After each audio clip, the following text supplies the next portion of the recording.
Hi ನಮಸ್ತೆ ಎಲ್ರಿಗೂ happy Dasara.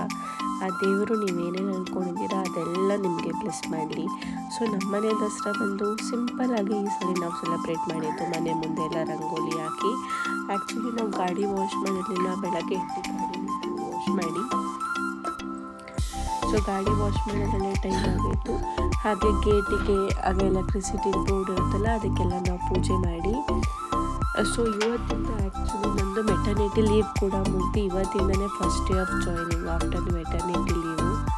ಈಗ ಮರಳಿರೋ ಸಿಸ್ಟಮು, ನನ್ನ ಲ್ಯಾಪ್ಟಾಪ್ಸು ಹಾಗೆ ಎಲೆಕ್ಟ್ರಿಕಲ್ ಐಟಮ್ಸ್ ಏನೇನಿದೆ ಅದಕ್ಕೆಲ್ಲ ನಾವು ಪೊಟ್ಟಿಟ್ಟು ಪೂಜೆ ಮಾಡಿ ಅಂದೇ ನನ್ನ ಮಗಳಿಗೂ ಕೂಡ ಸಿಂಪಲ್ಲಾಗಿ ಒಂದು ಫ್ರಾಕ್ ಹಾಕಿದ್ವಿ, ಕ್ಯೂಟಾಗಿ ಕಾಣಿಸ್ತಿದ್ಲು. ಆ್ಯಂಡ್ ಗಾಡಿ ಎಲ್ಲನೂ ವಾಶ್ ಮಾಡಿ ಗಾಡಿಗೆಲ್ಲ ಹೂವು ಇಟ್ಟು ಪೂಜೆ ಮಾಡಿದ್ವಿ.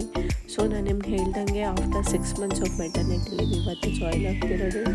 ಸೊ ಇಷ್ಟು ಬೇಗ 6 months ಆಗೋಯ್ತಾ ಅಂತಲೇ ಅನ್ನಿಸ್ತಿದೆ. ಇಷ್ಟು ಬೇಗ 6 ತಿಂಗಳು ಕಳೆದೋಯ್ತು. ಆ್ಯಂಡ್ ದೆನ್ ಇವಾಗ ಮತ್ತೆ ರೀಜಾಯ್ನ್ ಆಗಿ ಮತ್ತೆ ಕೆಲಸ ಸ್ಟಾರ್ಟ್ ಮಾಡಲಿಕ್ಕೆ ಇದು ಏನೋ ಒಂಥರ ಬೇಜಾರಾಗ್ತಿದೆ. ಇನ್ನೇನು ನಾನು ಲಾಗೌಟ್ ಆಗೋ ಟೈಮಲ್ಲಿ ನನ್ನ ಮಗಳಿದ್ದು, ಅವಳು ಕೂಡ ಕರೆಕ್ಟಾಗಿ ನಾನು ಲಾಗೋ ಟೈಮಲ್ಲಿ ಅವಳೆದ್ಲು.